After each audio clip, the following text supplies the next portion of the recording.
O upside dessa história é a tecnologia que ela permite facilita tudo, então tem um valor agregado, mas mais ainda, todo mundo que tem dinheiro hoje oficial fala, poxa, eu quero ter esse dinheiro também. Então, como acontece hoje com qualquer moeda, eu posso querer ter euro, eu posso querer ter ien, eu posso querer ter dólar. Quem quer ter real? Menos gente quer ter real. Sem dúvida. E quem quer ter peso argentino? Menos gente ainda. E quem quer ter bolivariano, Bolívar, moeda da Venezuela? Ninguém. Então, vai acontecer a mesma coisa com as criptos. Só que, dando certo, algumas dessas criptos elas vão valer muito.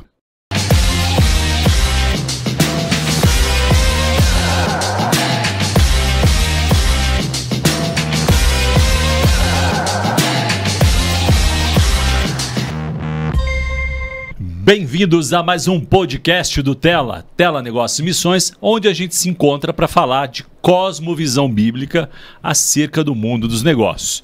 E hoje nós vamos falar de algo muito especial que ocupa no mínimo 80% da cabeça dos empresários brasileiros e certamente também dos empresários cristãos, que é o dinheiro digital. Que história é essa do dinheiro do futuro? É do futuro, do presente, criptomoeda, blockchain? O que são essas coisas? São anjos, são demônios, são oportunidades, são desafios? Então a gente trouxe um faixa preta.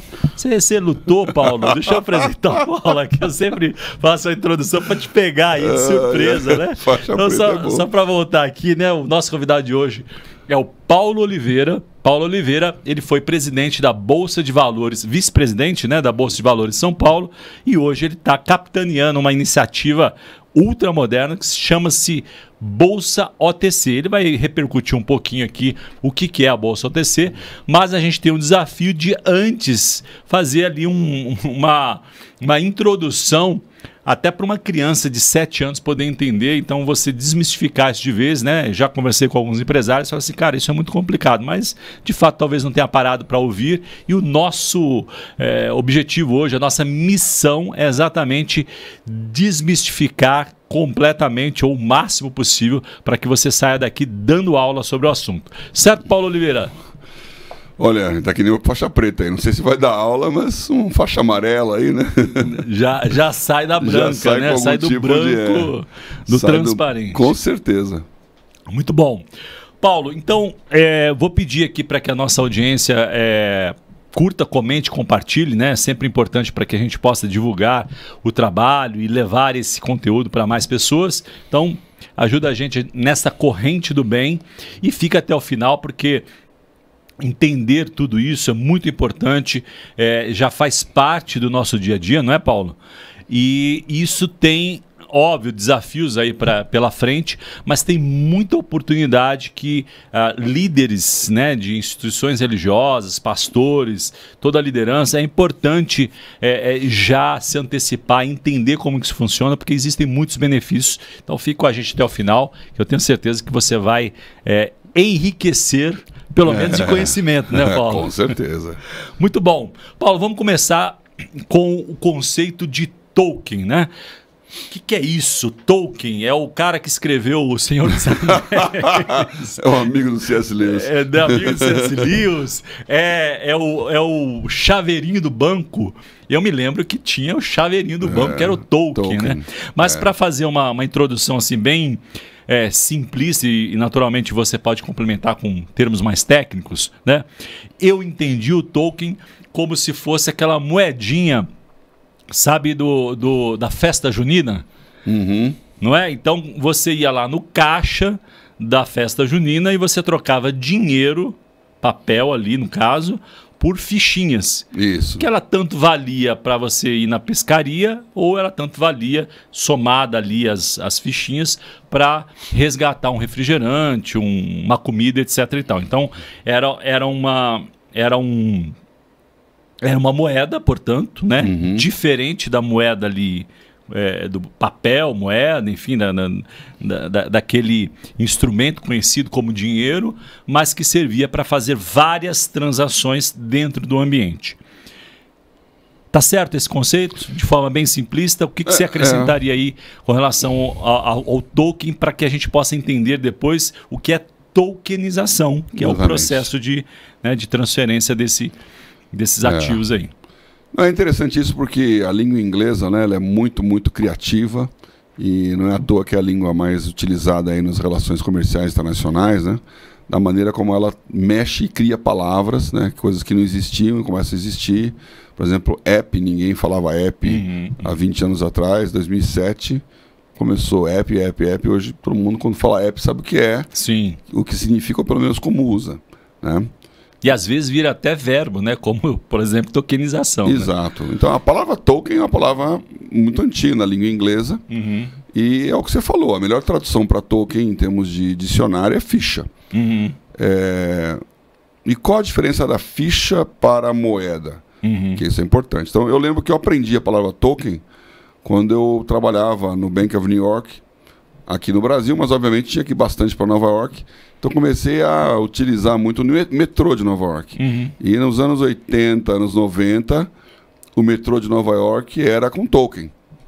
Então o que você comprava para colocar lá no bloqueio para passar era uma ficha. Sim. Que só servia para o metrô. Inclusive aquilo até virou raridade. Eu lembro quando o metrô virou para cartão magnético e tudo aquilo. Foi para a mão dos colecionadores. Um monte de gente me pediu para comprar as fichas porque eles queriam guardar com a memória do tempo e tal. Então aquela coisinha que é igualzinho uma moeda, mas ela tem uma finalidade específica. Sim. E assim como você falou, numa festa junina, é uma moeda que você pode trocar por bens e serviços ali, só que só ali. Né? Então ela tem circulação dentro do ambiente restrito.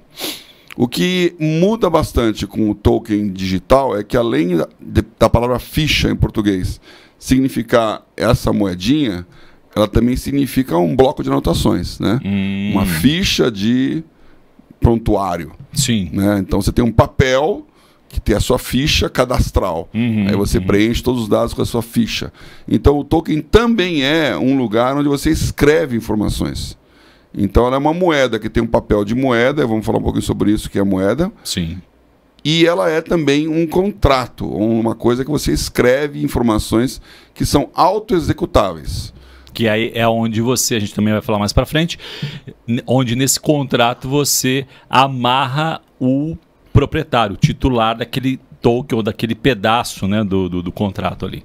Você vincula o uso daquela moeda para algum tipo específico de informação, de acordo com os dados do contrato, que vai falar quem é a pessoa que recebe, quem é a pessoa que entrega, os valores, os eventos, como se fosse uma aplicação financeira que a cada tanto tempo tem um pagamento de juros, um pagamento de principal. Então, o que você quiser escrever ali como programação do contrato, pode ser feito.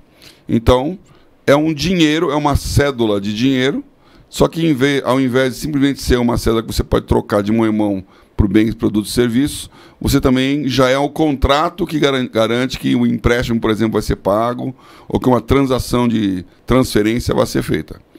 Como é que nasceu isso?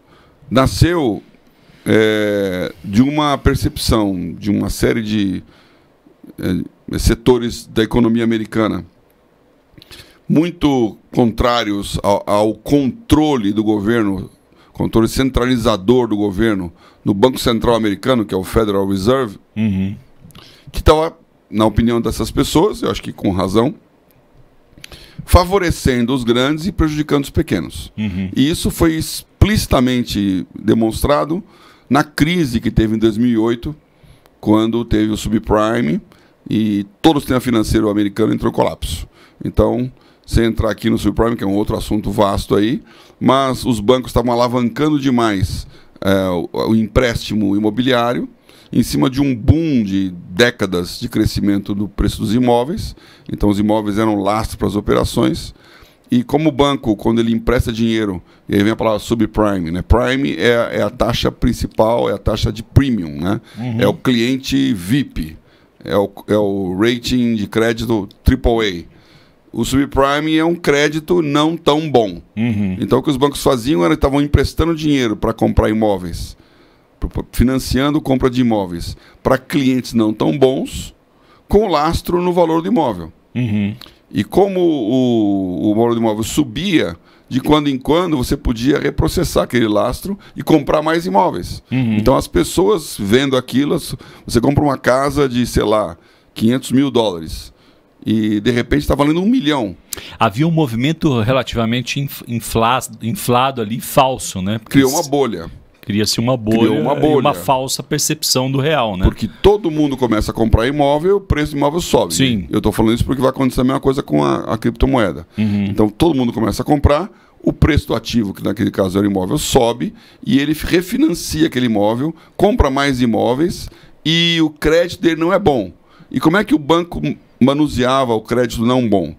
Ele securitizava. Então alguém tem a brilhante ideia de transformar aquele crédito não bom, que ele tem que limitar o patrimônio do banco ao emprestar, fazendo um seguro, então entra as seguradoras aí no negócio, garantindo que se aquele crédito não for pago, a seguradora paga. Garante. É um seguro. Sim, seguro tradicional. Só que o lastro, de novo, é imóvel. Então a seguradora está financiando o banco, que está aumentando a sua capacidade de empréstimo. Essa catraca quebra quando, por alguma razão, o preço do imóvel para de subir. Então isso aconteceu em 2008, e aí desmoronou todo o castelo de cartas, quebraram os bancos, quebraram as seguradoras e quebraram o sistema de hipoteca americano, que é o Savings and Loans lá. Então o sistema financeiro todo quebrou. Quando o sistema financeiro quebra, quebram também as empresas, que obviamente as multinacionais, tipo a GM... É um efeito dominó, né? Porque tudo está amarrado sob certo aspecto, né? E esse tudo está amarrado tem um nome chamado risco sistêmico. Então, o ícone desse negócio foi quando um banco de investimentos, que é a Lehman Brothers, quebra. Sim. Famoso Lehman Brothers. E aí a Lehman Brothers, que era centenária, pede ajuda para o governo americano, falando, ó, me ajude, porque se eu quebrar, vai ter um efeito cascata, um efeito dominó, que é o risco sistêmico, e quebra todo o sistema. E aí o Federal Reserve, que é o Banco Central, ficou com um dilema. Hoje aqui no Brasil nós estamos discutindo num efeito infinitamente menor e sem nenhuma consequência sistêmica, a quebra ou não a quebra do Banco Master. Isso. Que está lá, o BRB vai comprar, não vai comprar, pode, não pode, fundo garantidor. Foi a mesma discussão, só que foi uma discussão vitaminada. Sim. Não era um banco pequenininho que estava quebrando e um outro banco comprando e deixando alguns... E tinha também o sistema, né, sendo movimentado. Aqui, no caso, é só um banco que, em tese, está com um problema. Então não tem tem os seus reflexos, né? Não tem Ele não vai quebrar o Bradesco e o Itaú, porque o Master, naquela época, ia acontecer isso. Então, existe um outro termo em inglês também que entrou aí, que chama-se moral hazard. Moral hazard é que você não pode deixar impune a pessoa que corre riscos e dá errado, porque senão ela vai correr risco impunemente. Então você tem que... E ela vai expor outras vezes, reiteradamente, né? Então o americano leva muito a sério isso. Quebrou, paga a conta. Quebrou. Deu certo, leva o dinheiro. Ele é bem remunerado. Bem meritocracia. Sim, boa. Né? Você ganhou dinheiro, você ganha bônus. Você perdeu, você quebra. E o que até é bom, porque quando você quebra para valer, é uma grande crise, mas dura pouco e levanta de novo a economia. E aqui no Brasil a gente fica engolindo a crise, mastigando a crise, ajudando devagarzinho, aí dói muito mais tempo. Aí vem o BNDES. Vem o governo, vem a viúva dificulta e tal. Então, por que isso tem a ver com cripto? Porque esse pessoal de tecnologia, do qual tem lá uma personalidade mística, que é um japonês chamado Sakamoto, ele com um grupo de pessoas começou a trocar ideias num ambiente de tecnologia de chat, né? Falando sobre como fazer isso, aquele Occupy Wall Street, porque na prática o governo americano falou, não vou ajudar a Lehman Brothers porque é moral hazard, você que pague o preço da sua inconsequência. Só que a Lehman Brothers tinha razão. Ela arrastou a aposta todo foi mundo. alta. Eu estava lá nos Estados Unidos falando numa conferência nessa época, setembro de 2008. E a maior âncora de televisão americana, que chama Maria Bartiromo, que é Mariah, que eles chamam, né? A Maria Bartiromo, que na época era a CNBC, ela estava fazendo entrevista com um painel ali no Congresso, quando vem a notícia de que quebrou tudo, feriado, o que vai acontecer. Ela entrou em pânico. que todas as pessoas ligando, é que nem na época que tinha a Lilian Vitfib aí que fez os comentários do plano Collor, né? Que ela também entrou em pânico quando ela entendeu. Travou no Windows ali, todo mundo estava... Inclusive ela, inclusive né? o dinheiro dela estava travado. Aí aconteceu a mesma coisa lá. Esse pessoal, quando viu que o governo americano entrou, interviu e bancou, ou seja, sustentou todo o sistema financeiro e as empresas, e o Tesouro americano teve que emitir um monte de título e fazer o quantitative easing lá, que é botar dinheiro, eles falaram, não dá para depender de uma moeda que é manipulada pelos grandes, porque um ano e pouco depois, esses mesmos grandes que tinham quebrado, estavam lucrando bilhões e ganhando bônus estratosféricos. Isso revoltou um monte de gente. Então, o que eles fizeram? Não dá para ter a moeda no controle do Banco Central. Vamos criar uma moeda que não é controlada, ou seja, não é centralizada. É o DeFi, né? As finanças descentralizadas. E aí, ok, vamos criar uma moeda. O que é uma moeda? Aí, passo para trás aí na história, já que você quer que os 7 anos aí entenda, né? O que é moeda? Desde lá a antiguidade, isso vem da Trácia, da Lídia, que é aquela região da Ásia Menor onde Paulo, inclusive, muito tempo depois, pregou o Evangelho e escreveu as cartas às 7 igrejas do Apocalipse. Ali começou esse conceito de você fazer comércio e trocar coisas. Então o homem, bem para trás, tinha bens que ele queria trocar um com o outro. Então eu produzo, trigo, o outro lá produz uva, e eu quero trocar trigo por vinho. Então eu vou encontrar com ele e falo, tantos batos de trigo equivale a tantos, várias batos de uva, a tantos, qualquer medida lá, agora esqueci, shekels, né, de trigo. Então tem um preço relativo, quanto um equivale ao outro. É um preço de transferência. Quando você troca mercadoria por mercadoria, é chamado escambo. Sim. Você não tem muita facilidade para fazer as coisas. Então começa a criar a noção do dinheiro, cuja principal característica ali era precificar as coisas. Então era um valor de referência. Então quando você fala $100, você tem um valor de referência na cabeça. O que dá para comprar, né? Geralmente o que é caro e o que é barato com $100. Vira um marco ali de valor, né? Você precifica toda a economia a partir do dinheiro. Então é um valor. De valor de referência. Que, por isso, o inimigo do dinheiro é a inflação. Que ela distorce, ele corrói essa percepção do dinheiro, né? Eu recebi agora, recentemente, aí dos amigos, esses posts antigos, né? Falando, para liquidação aqui. Então, para os antigos, tinha a loja Mesbla. Sim, né? Ali no centro de São Paulo, né? No centro do Rio, que tinha um relógio ali. Sim, verdade. Era famoso ali, tinha um restaurante. E aqui em São Paulo também tinha, e tinha uma grandona lá na Avenida do Estado. É uma loja de departamentos que era... Então, tinha uma propaganda assim, você compra lá um eletrodoméstico, 29 milhões e 400 mil. Você compra lá 35 milhões, que era a moeda da época. Sim. Então, nessa época de hiperinflação brasileira, que vai até os anos 90, até 94, quando veio o Plano Real, o valor do dinheiro você não conseguia entender. Então, eu tinha amigos, por exemplo, que vinham no banco naquela época, aliás, Bank of New York de novo, o pessoal que vinha dos Estados Unidos para cá. Como eu faço também quando viajo para outros lugares, eu deixava um pouquinho de dinheiro na moeda local, né? Quando você chega, você tem um dinheiro trocado para pegar um táxi. Sim, lembrando que esse era um mundo prático, que não tinha Uber, não tinha smartphone, não tinha nada, era dinheiro mesmo.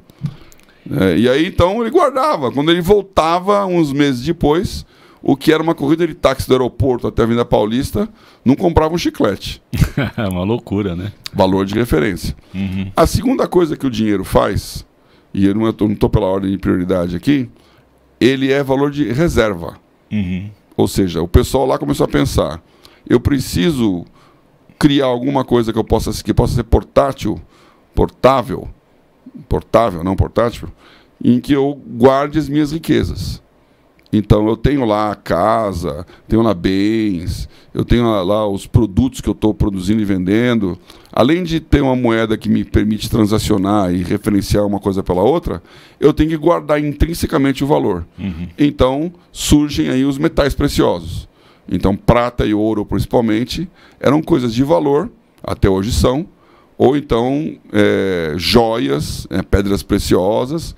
E precioso quer dizer o quê? Tem um preço alto. Então, preço valioso. É um preço valioso.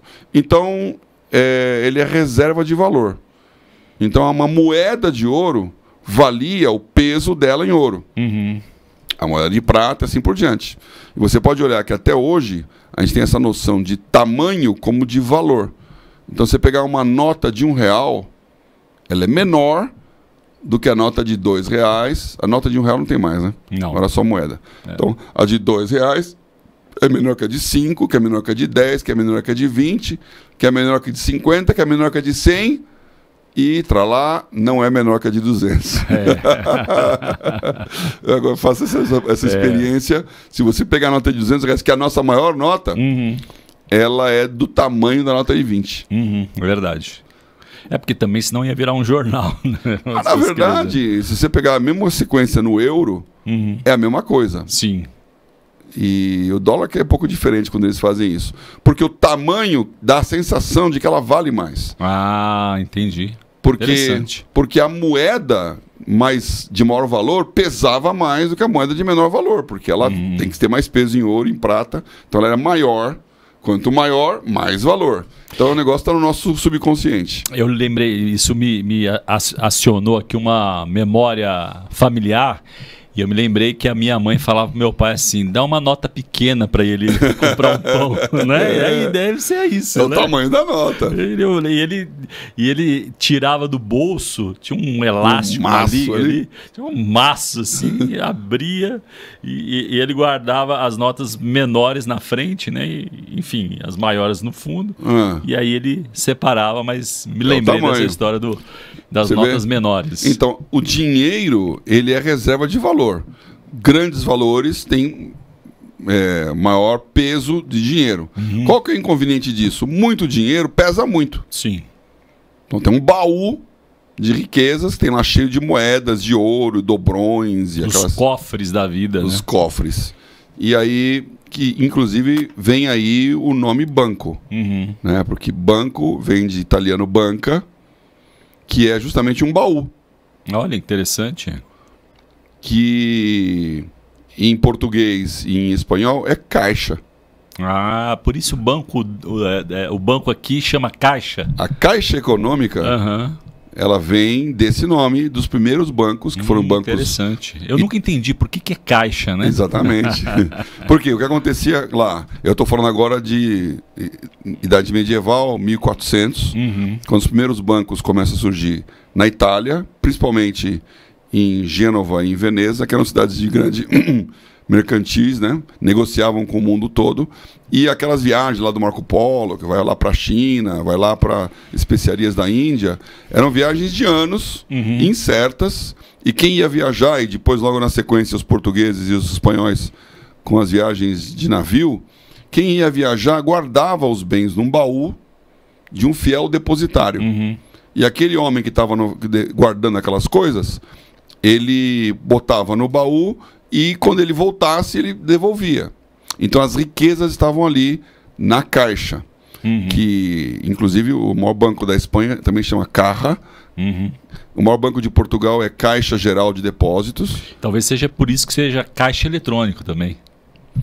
O caixa no sentido aí é a mesma coisa, mas não por isso, né? Que é o caixa da loja, né? Tá, ok. Você tem a caixa registradora. Sim. Então a caixa registradora é onde você tinha o dinheiro que você apertava lá aquela NCR, né? Isso. Aliás, NCR que deu origem depois à AT&T, né? NCR é National Cash Register. Então é Caixa Registradora Nacional.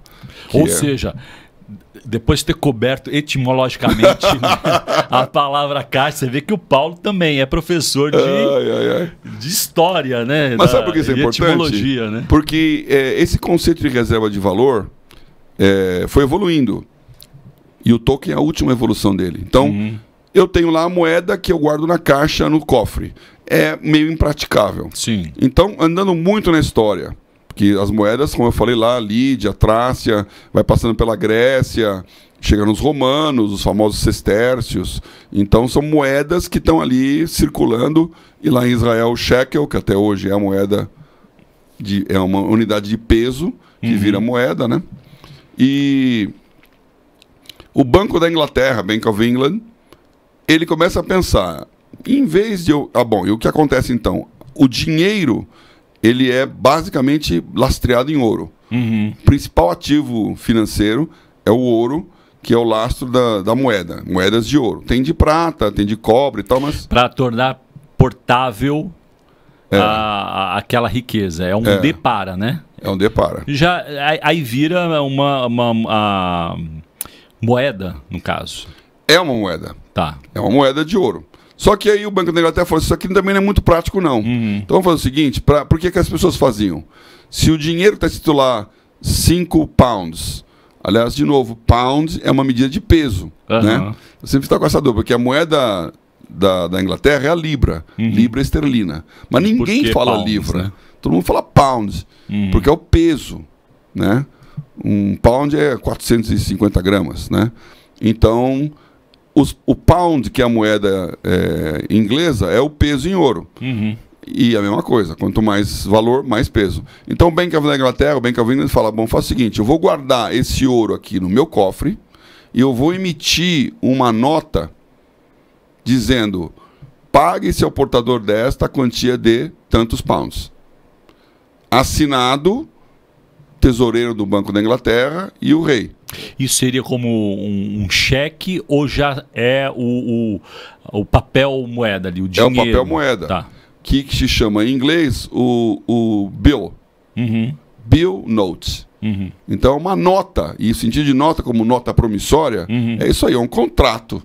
Que está escrito que o portador daquilo, então não identifica quem é, mas é o portador. Então quem estiver segurando essa nota aqui tem o direito de ir lá no tesouro e resgatar 1 quilo de ouro. E resgatar o valor do equivalente em ouro. E quem está assinando isso é o presidente do Banco da Inglaterra e o rei.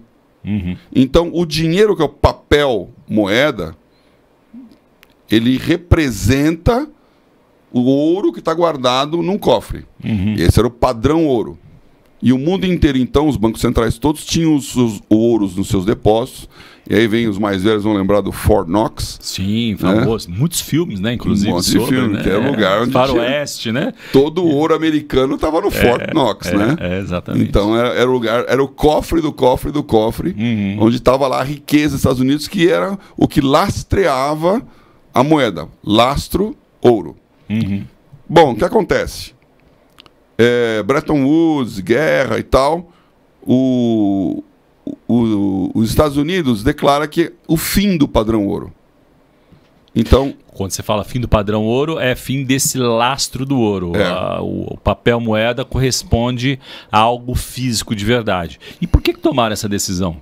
E como criaram essa referência, ou tiraram essa referência? Porque faz sentido, né, do ponto de vista simplista da explicação, mas qual passa a ser a referência se não a riqueza física e real?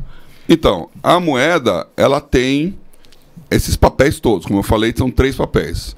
Então, já falei da reserva de valor, já falei do valor de referência, e o último, que é o meio de troca. Sim. Então eu dou dinheiro, recebo bens, dou bens, recebo dinheiro, e ele é o meio circulante. Então o meio circulante é o meio de troca, que também é importante nesse conceito aqui do token. Então a moeda é todos esses 3 aí. Um deles é o valor de referência. E esse valor de referência, por que é ouro? Porque o ouro é um metal precioso que tem pouco. E ele tem um valor lá no mercado, quantos custa o grama de ouro, a onça Troy, no caso lá dos ingleses. O que o sistema financeiro, e aí é os Estados Unidos que capitaneia esse processo, fala é que para poder aumentar a oferta de crédito, de dinheiro, e fazer o dinheiro circular na economia, a credibilidade não precisa ser mais o ouro, porque o ouro é finito e tem um controle inflacionário, porque eu tenho certeza de que toda moeda que está na minha mão tem o equivalente em grama de ouro lá. E eu sei quanto custa o ouro no mercado internacional. Então, subir o preço do ouro mexe no valor do dinheiro. Isso é bom e isso é ruim. Porque o dinheiro exatamente não tem que ver com o preço do ouro. Tinha que ser um valor fixo, vamos dizer assim, que garantia fixo. O ouro seria seria a garantia, portanto, e não, né, o deparo aí. É o lastro. Então, eu falei, por que a gente muda de lastro? Vamos colocar como lastro a credibilidade de quem emite o dinheiro. Entendi. Então, a assinatura virou o lastro. Então, a assinatura do papel moeda. No caso aí, o do Banco Central do país. Então, o que garante a credibilidade do dólar? O Tesouro Americano. Então, o Federal Reserve emite dólar. Só ele emite dólar. E aí vem toda a questão de como emitir, para não ter falsificação e tal. Então, só o Banco Central do país emite a moeda nacional. É óbvio que quando você fala dólar, todo mundo acredita, porque é um país sério, rico, que tem controle, tarará. Quando você fala de cruzado novo, ninguém acredita. Que loucura, né? Que é o Banco Central de um país inflacionário. Quando fala de peso argentino, aí o pessoal não usa nem como peso. O papel moeda não vale para nada. Então, nem como peso de porta. Nem como peso de papel. A credibilidade do emissor passou a ser a garantia da operação. Ok. Então, por isso tem moral hazard. Então, assim, o dólar tem que ser garantido porque quem emite não está imprimindo papel com uma velocidade muito grande. Porque acontece quando você imprime papel, o meio circulante aumenta, a velocidade do dinheiro gira mais rápido e isso gera inflação. Então é que é a grande inimigo. E o Banco Central ele é o guardião da inflação. Bom, agora chegamos para explicar tudo o que é token. Porque esse pessoal olhou tudo isso e falou, bom, enquanto o Federal Reserve, no caso, os Estados Unidos, ou os bancos centrais, tiverem o poder de emitir moeda, eles têm o controle. Porque, de novo, o que é uma banca ou um banco? Ele é um depósito à vista, então eu guardo no cofre as moedas, e o banco, aí não contei essa história, o italiano vai começar a pensar, bom, o cara vai embora numa viagem de 1 ano, 2 anos, 3 anos, sabe-se lá se volta. E se não volta, fica lá a riqueza dele parada, e muitas delas, como aconteceu muito ao longo da história, principalmente na Guerra Mundial, sem reclamação. Com dinheiro lá, o portador que o dono sumiu e nunca mais apareceu. O que eu faço com esse dinheiro? Bom, eu vou financiar uma outra viagem. Então eu pego esse dinheiro e empresto para um cara que está montando uma outra expedição. Ele volta, ele me paga. O outro volta, paga. Então eu vou emprestando dinheiro que está guardado comigo como depósito. Não é meu, é um emprestado, mas eu estou garantindo. Mas, de novo, é a história lá que você citou do Lehman Brothers, né? Pega o mesmo dinheiro e empresta para vários, é isso? Esse é o poder de alavancagem do banco, que é o leverage. Sim. Então, o que um banco faz hoje? Ele pega o dinheiro dele, que é o capital dele, e empresta. Beleza, o capital dele emprestou, não devolveu, ele perdeu. Agora, quando ele pega emprestado o dinheiro de quem depositou ali, então quem tem os clientes dos bancos depositam o dinheiro na conta. O que o banco faz com aquele dinheiro? Empresta. O mesmo dinheiro para vários. Não é para vários. Ele tem que tomar um depósito de longo prazo, que essa é a boa técnica do banco, né? É um depósito estável, que nunca vai sair dali, então é um depósito de longo prazo. Eu empresto a curto prazo. Aí eu empresto, devolve, empresto, devolve, empresto, devolve. Quantas vezes o meu capital, que é o lastro verdadeiro, que é a minha capacidade de pagar, eu posso emprestar? Então isso não tinha. Então o banco sai emprestando na capacidade dele de captar. Então ele está falando assim, eu sou um banco seguro, o seu dinheiro tem um cofre aqui garantido, coloque seu dinheiro comigo. Todo mundo coloca o dinheiro lá, eu empresto para todo mundo, e se o cara não devolver? Se o cara não devolver, eu vou ter que colocar do meu. E qual que é a inadimplência, o default que isso pode criar? Então tem uma percentual de quantos por cento do que eu emprestei pode não voltar. E quem controla isso? É o Banco Central. Então o Banco Central começa a falar, você não pode emprestar dinheiro indefinidamente. Você tem que ter um nível máximo de leverage, de alavancagem. Essas regras são mundiais. Então o banco que cuida de todos os bancos centrais é o BIS. É o Banco Internacional de Liquidação, de Settlement. Então, Banco de Liquidação Internacional, o BIS, ele fica na Suíça, fica lá em Basileia, a cidade de Basileia, e ele diz como é que funciona o crédito mundial, que é a capacidade de emprestar de todos os bancos do mundo. as regras de Basileia. Então, de acordo com o tipo de cliente, de acordo com o rating de CREA, um monte de história que vai realmente demorar aqui, como é que ele classifica quanto que você usa do seu capital para poder emprestar. Mas o que é importante você saber? Dinheiro é depósito à vista e crédito. E isso é basicamente a função de um banco. O resto são serviços.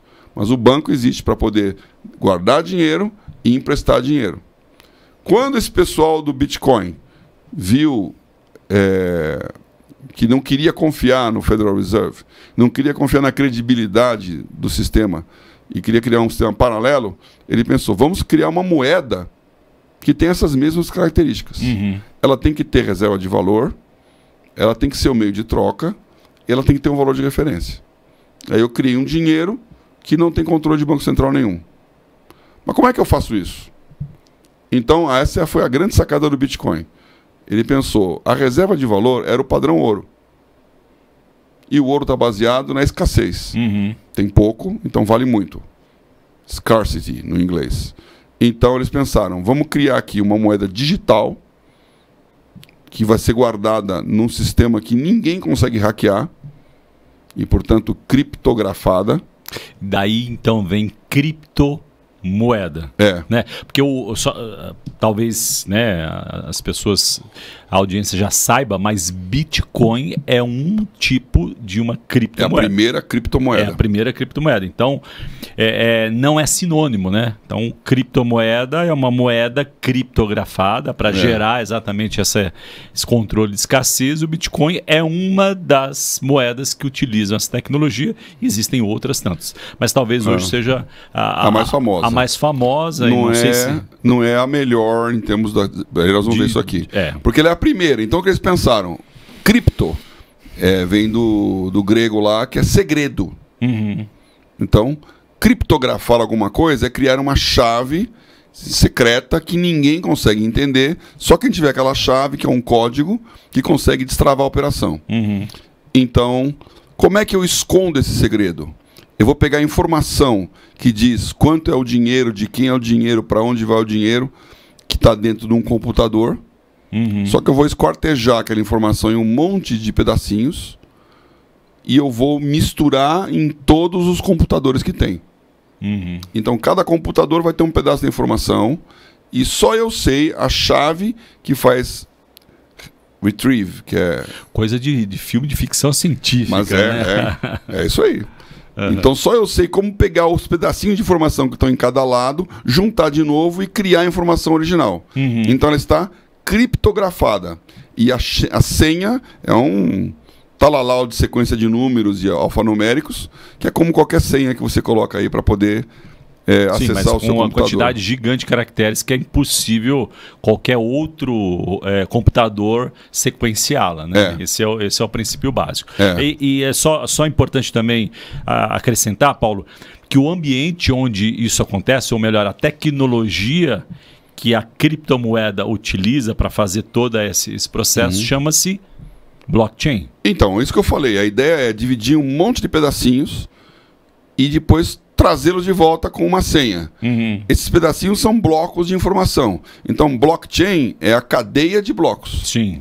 Então, eu dividi um monte de bloquinhos, criei uma cadeia e jogo em todo mundo e volta para cá. Então, a tecnologia que eles inventaram para poder criar um segredo e guardar a moeda e ninguém poder saber onde ela está, esse cofre, esse banco, essa caixa, agora é digital, espalhado em todos os computadores que estão no sistema.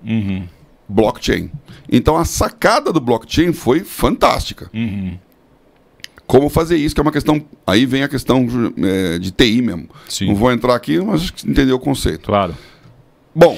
Eu só fiz essa consideração porque num jantar com um amigo, ele falou, eu estou investindo em blockchain. Eu falei, não, você não está investindo em blockchain. Ele pode estar até investindo em blockchain, mas não é dinheiro. Ele está investindo...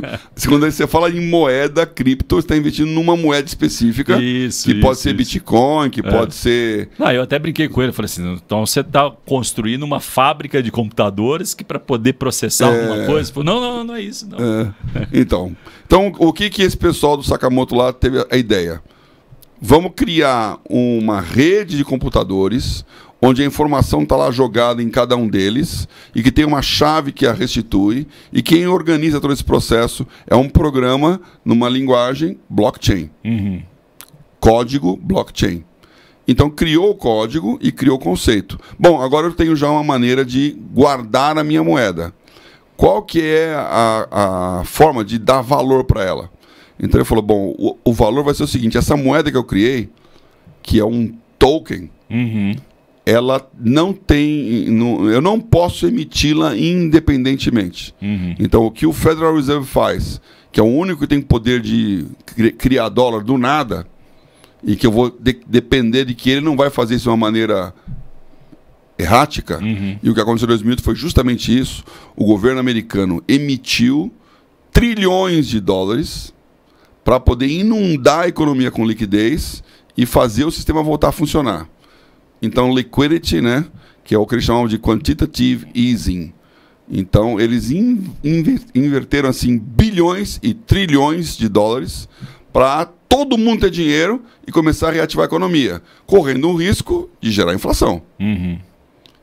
E aí, então, esse pessoal falou, essa turma está, primeiro, está salvando o que não tem que salvar, segundo, está liquefazendo o meu dinheiro, porque o meu dólar agora vale menos. Então eu vou mudar de moeda, eu não quero mais esse dólar, eu vou colocar uma outra, só que essa outra aqui não tem ninguém que vai falar, eu posso criar Bitcoin, que chama-se mineração. Sim. Então, ninguém pode minerar o Bitcoin. Como é que eu faço uma mineração que é criar em ouro, né? Você vai lá, mineração, acha lá a pepita e vem para a luz. Então, eles criaram uma regra que impede que você minere quanto você quiser. E isso aí eles chamam de halving.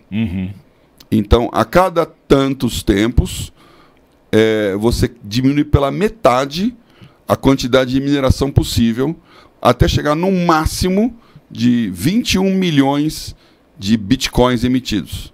Então o Bitcoin tem um valor teto de como se fosse moedinhas de Bitcoin, que são os tokens, 21 milhões. Então durante muito tempo, desde 2008 até agora, mineração foi um negócio que virou febre. E quem estava minerando estava praticamente criando dinheiro. Sim. Então ele criou... ou permitindo que as máquinas fossem processadores para alguém que estava criando dinheiro, né? Que são as mineradoras. Máquina funcionando gasta energia elétrica. E o blockchain tem que fazer um monte de computador conversar para poder dividir a informação em muitos. Então as mineradoras começaram a gastar energia elétrica e energia consideravelmente. Então você tem que estar perto de uma planta de energia elétrica. Aqui, um monte de gente que foi fazer mineração no Paraguai, do lado de Itaipu. Lá nos Estados Unidos, criaram-se várias plantas de energia de painel solar para poder ter a energia elétrica para poder fazer a mineração acontecer. Então, isso tudo aconteceu nesses anos todos. E eu lembro que em 2008 foi o subprime e também foi, aqui no Brasil, o auge do índice Bovespa. Que o pico histórico do índice Bovespa foi 74 mil pontos na época. Hoje já está 130 lá, mas os 74 mil foi o auge histórico e o Brasil estava todo bom naquela época, que era o país do momento. Sim. E tal. E aí eu lembro de um amigo chegar e falar, Paulo, na festa, lá na Bolsa, na festa de celebração do recorde histórico do Ibovespa. Falou, Paulo, sabe o que você tem que fazer com dinheiro? Investe em Bitcoin. Eu falei, investe em quê? Isso que ano que foi, Paulo? 2008. 2008. Você nem sabia o que era Bitcoin? Não sabia o que era Bitcoin. Que pena, né? Você vê, olha aí, você vê como o conhecimento no tempo certo gera muito valor, né? Então, certamente, se você soubesse que era Bitcoin... Primeiro tem que saber, segundo tem que acreditar. Sim. Porque... Mas você fala, em outro podcast, você usou uma frase poderosa de efeito, né? Você só gera riqueza a partir do risco. Isso. Então tinha que correr risco. Eu conheci agora um cara numa das viagens do Tela, lá em Goiânia. Não posso afirmar que é verdade, mas ele me mostrou tudo lá. Ele falou, olha, eu estava nos Estados Unidos com a crise subprime, tinha imóveis, quebrou. Então os imóveis que valiam milhões, foi para 250 mil dólares. Uau! Que ainda é um bom dinheiro hoje, mas assim, perto do que ele tinha, ele quebrou. E ele falou, eu vou embora daqui, vou voltar pro Brasil e tal. Aí ele pegou os 250 mil dólares e o cara falou, ó, tem uma coisa nova aqui e tal. E ele comprou. Uau. Ele comprou 250 mil dólares em Bitcoin. Postou tudo, all in. Quando era 1 para 1. Uau. Esse cara é bilionário em dólar hoje, se a história dele for verdadeira, né? Mas ele mostrou o wallet dele com todo o valor lá, que está bloqueado lá na Binance, porque é um dinheirão. Então, realmente, e é emblemático isso, a primeira transação que aconteceu foi comprar uma pizza. Então, o cara comprou uma pizza com Bitcoin, que hoje vale perto de 100 mil dólares, um Bitcoin. Então, 100 mil vezes de valorização de 2008, mais ou menos, para cá. E o que o mercado, diga-se de passagem, acredita, e eu acredito que você também acredita, que vai subir ainda mais. Então, aí, o que aconteceu com o Bitcoin? Ele virou uma febre, que todo mundo que minerava podia criar aquela moeda, que era uma reserva de valor, porque ele tinha um teto de emissão, que era um meio de troca, porque era o digital. Então agora eu não tenho mais o papel moeda, eu transfiro eletronicamente de um computador para o outro, que já existia essa tecnologia, mas o dinheiro não era tão digital assim, e principalmente usando o celular. E não é valor de referência, que é o grande X das criptos hoje. Por quê? Porque com a pandemia, o digital explodiu. Então hoje é muito melhor você usar um dinheiro digital do que o dinheiro na carteira. Pouca gente tem. Isso cria um problema do crédito, porque o crédito, que aí é um conceito de economia chamado M1. M1 é a quantidade de dinheiro no meio circulante. E o crédito que você pode dar, como eu falei lá nas regras de Basileia, está vinculado a quanto M1 eu tenho. Então, se esse M1 todo que está em papel moeda, e os bancos centrais controlam isso pelo depósito compulsório. Então, quando tem muito papel moeda no Itaú, no Bradesco, ele vai ter muita capacidade de crédito em relação a um banco pequenininho. Então, para poder dar uma segurada nisso, o Banco Central fala, não, você tem que depositar comigo aqui metade ou mais do seu depósito à vista. É um depósito compulsório. Então, você não pode usar esse dinheiro para alavancar crédito. Então, ele vai controlando a oferta de crédito através de política monetária. Ou enxugando dinheiro na economia, ou bloqueando os bancos na capacidade de dar. O Bitcoin está livre, leve e solto nisso aí. Ele faz o que ele quer. Então, se eu, teoricamente, tiver uma carteira de Bitcoins e alguém que tem que estar vendendo uma casa aceitar vender em Bitcoin, eu transfiro o meu wallet para ele, ele transfere o registro para mim, a operação foi feita, eu acabei de comprar uma casa nos Estados Unidos, sem remeter dinheiro, sem informar a Receita Federal, ou IRS, que é a Receita Federal Americana, sem nenhum controle do Banco Central. Sem pagar imposto, inclusive. Sem pagar imposto. Então você criou um mundo novo que é maravilhoso para quem? Para quem não quer aparecer. Então quem que pulou em cima do Bitcoin? Tráfico de armas, tráfico de drogas, contrabando e dinheiro de corrupção. Porque ali você tinha um lugar que ninguém sabia quem era o dono, só quem tem a chave que pode usar, usa de qualquer lugar e transfere para qualquer lugar do mundo. Também criou uma indústria de chantagem. Então, todo sequestrador e tal, ele quer receber o resgate em Bitcoin. Porque não é rastreável. Porque não é rastreável. Então, o Bitcoin ficou com uma fama de só tem bandido e marginal nesse negócio. E, obviamente, os bancos centrais e os reguladores, né? Os bancos e os bancos centrais bateram nessa tecla. Então o Bitcoin foi muito atacado, e até hoje ele não é oficial. Então não tem nenhum país respeitável que regularize criptomoeda. Mas você acha que isso pode chegar a acontecer, não? Isso tem que acontecer. E agora viemos no nosso momento, porque a terceira coisa que nenhuma cripto consegue é ser valor de referência. Então aqueles 100 dólares compra muito, compra pouco, você não consegue fazer, porque o Bitcoin hoje vale 80 mil dólares, amanhã vale 90 mil dólares, depois caiu para... Então ele 70, ele 65. oscila muito. Como é que eu vou precificar coisas com algo que tem muita volatilidade? Então nenhuma cripto hoje consegue.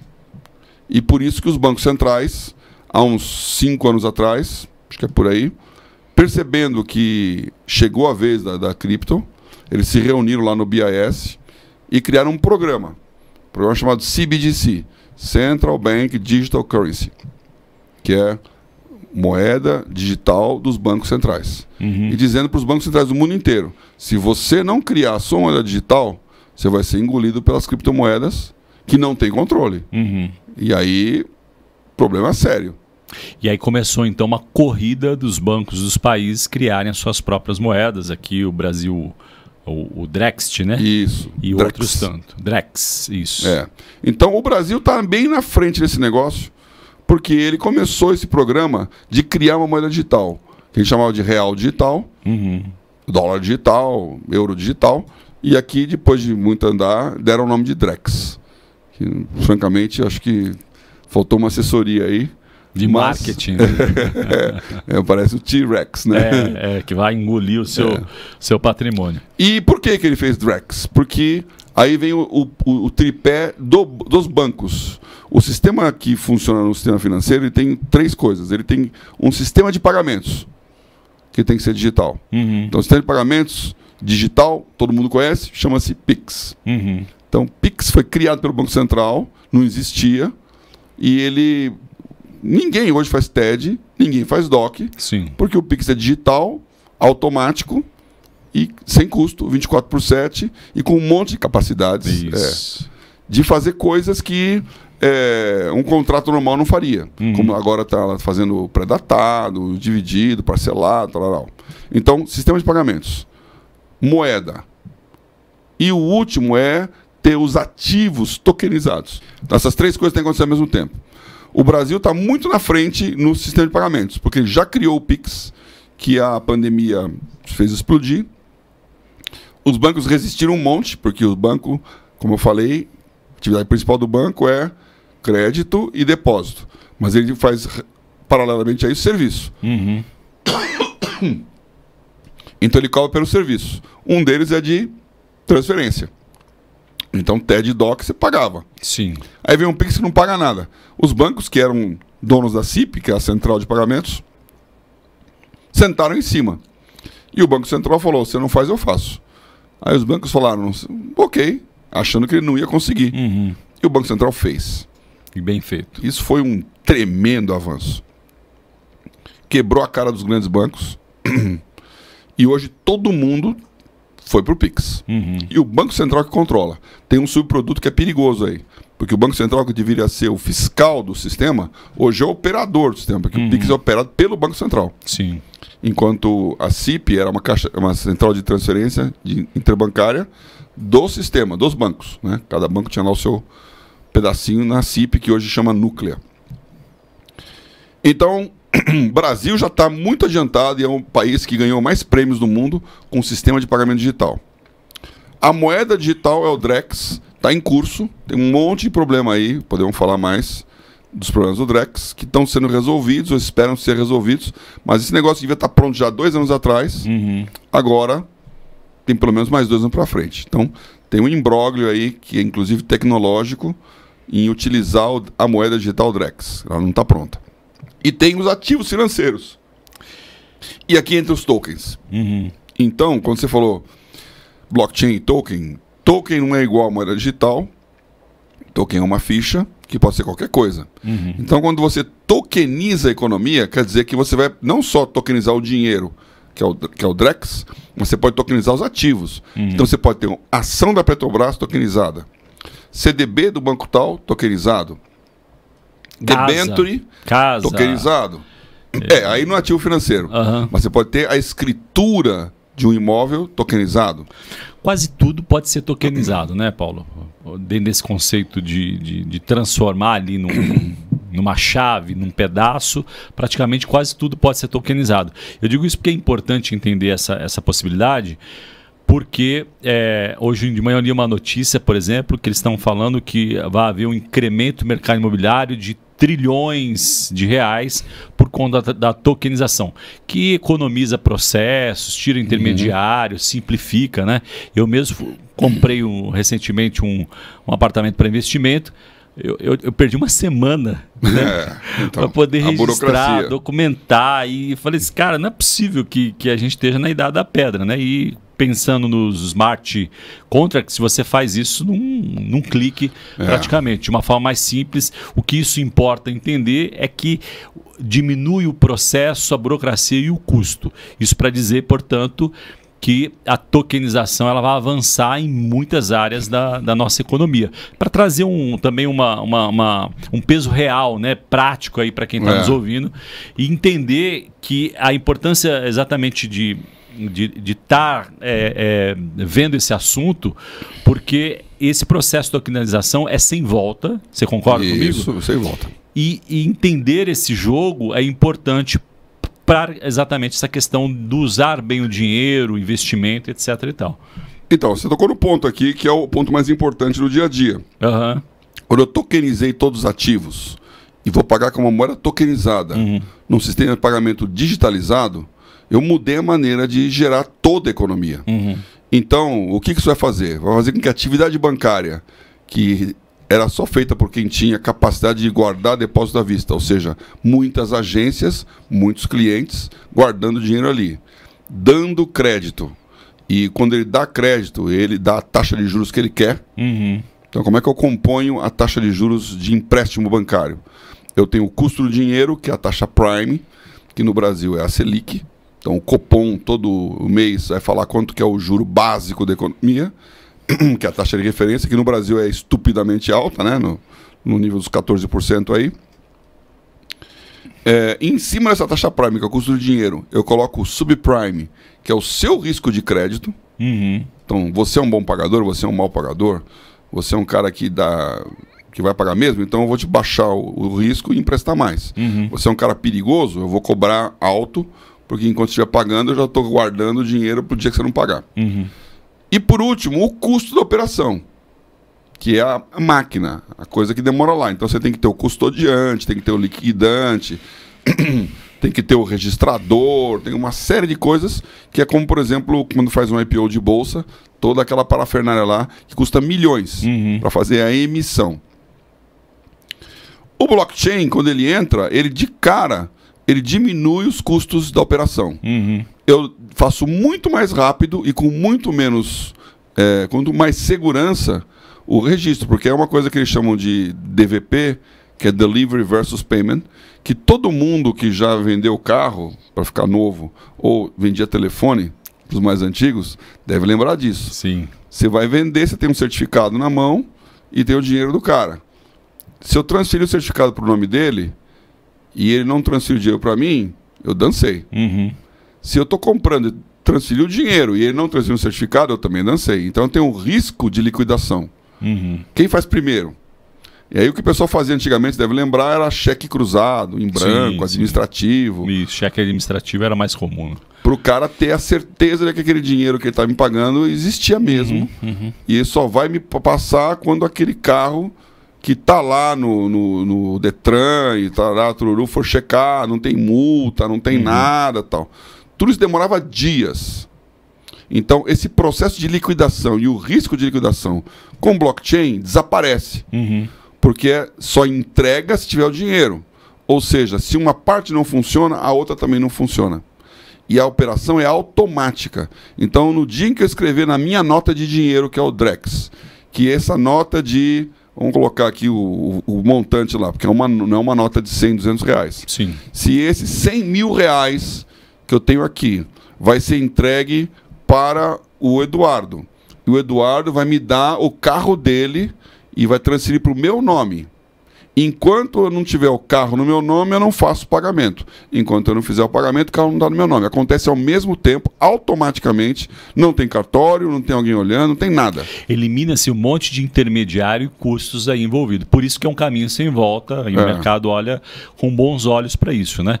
Tirando esse lado negro da força, vamos dizer assim, né? Que você disse que no início, né?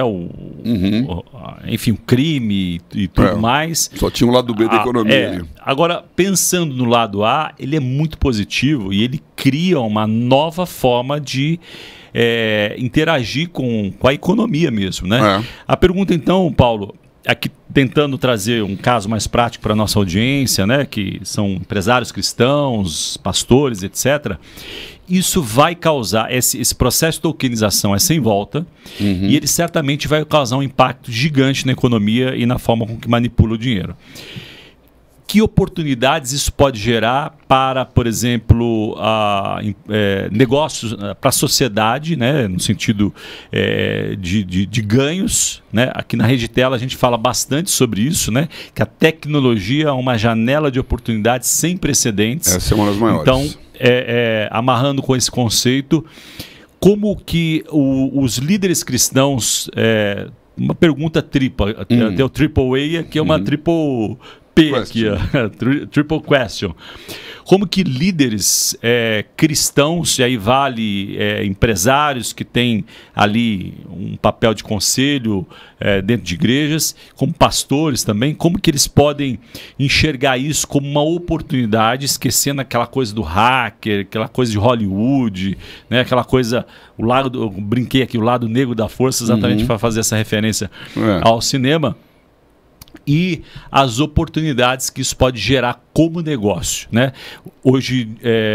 Ontem, ouvindo um podcast, e o entrevistado criou, só para citar um exemplo aqui, né? Ele criou uma empresa que ele compra consórcio de pessoas que compraram um consórcio e pararam de pagar. Então ela tem que esperar terminar. Então ele localiza essas pessoas e fala assim, olha, esse dinheiro que você vai receber um dia, né, vale R$1.000. Eu te pago 600. Mega deságio. E eles estão bombando aí, enfim. Né, antecipou e gerou uma riqueza. Mas é um exemplo aqui, mas trazendo aqui para a nossa audiência como que a gente pode enxergar isso como uma mega oportunidade e gerar riqueza e aplicar isso dentro do nosso contexto de negócios e missões. Então vamos por partes aqui. Primeira coisa, o lado B, aí, o lado escuro da força.